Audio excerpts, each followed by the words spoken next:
நண்பர்களே அனைவருக்கும் வணக்கம். நம் பதிவை பிடித்திருந்தால் லைக் பண்ணுங்கள், ஷேர் பண்ணுங்கள், சப்ஸ்கிரைப் பண்ணுங்கள்.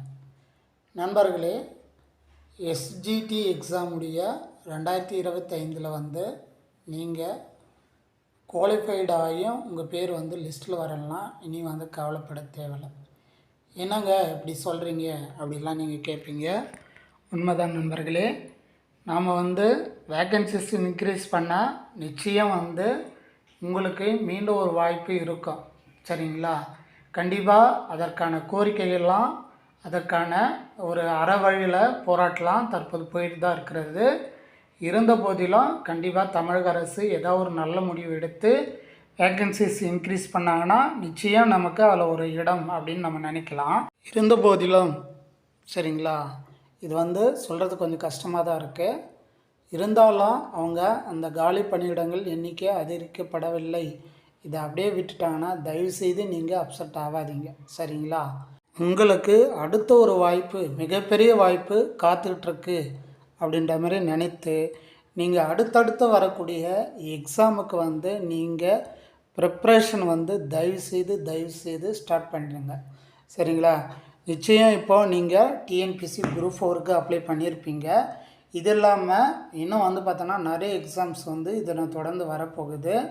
அதால் நீங்கள் அந்த எக்ஸாமுக்கு நீங்கள் ப்ரிப்ரேஷன் இப்போலேருந்து ஸ்டார்ட் பண்ணிங்கன்னா ஓரளவுக்கு நீங்கள் அந்த சிலபஸ் கவர் பண்ண முடியும். நிச்சயம் இதை விட ஒரு பெஸ்ட்டான ஜாப்பு நீங்கள் போக முடியும்.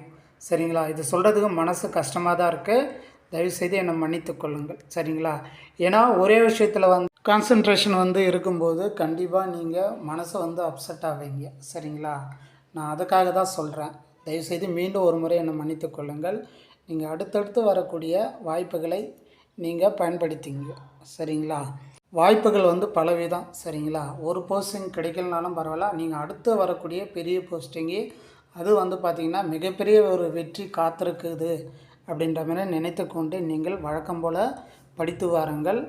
எல்லாருக்கும் சிரமம் தான். சரிங்களா? இவ்வளோ நாள் கஷ்டப்பட்டு இவ்வளோ நாள் வெயிட் பண்ணி நம்ம சிவி லிஸ்ட்டு நம்ம பேர் வரல, அதேமாரி சிவி லிஸ்ட்டு முடிஞ்சு போச்சு, அடுத்து ஃபைனல் லிஸ்ட்டு வரப்போகுது, அதேமாரி வேக்கன்சிஸ் எப்போ இன்க்ரீஸ் பண்ணுவாங்கன்னு தெரியல, இது மாதிரி குழப்பத்தில் இல்லாமல் தெளிவான ஒரு முடிவு எடுங்கள். சரிங்களா?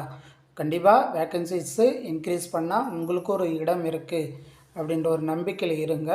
இருந்த போதிலும் நீங்கள் மேற்கொண்டு படித்து வாருங்கள். சரிங்களா? இப்போலேருந்து நீங்கள் படிங்க. இப்போ இருக்கிற ஸ்கூல் சிலபஸ்லாம் பார்த்தோன்னா ரொம்ப ஹெவியாக இருக்குது. சரிங்களா? நீங்கள் இப்போலேருந்து படிக்க ஆரம்பித்தா தான் எந்த ஒரு எக்ஸாமுக்கும் நீங்கள் முழுமையாக அந்த புத்தகத்தை படிக்க முடியும். அதில் இருக்கிற அந்த மேட்ரை நம்ம கேதர் பண்ண முடியும். எந்த ஒரு எக்ஸாமுக்கு தயாராக முடியும். நண்பர்களே, இது ஒரு சின்ன ஒரு மோட்டிவேஷன் பதிவு தான். மீண்டும் அடுத்த ஒரு பதிவில் பார்க்கலாம். நன்றி, வணக்கம்.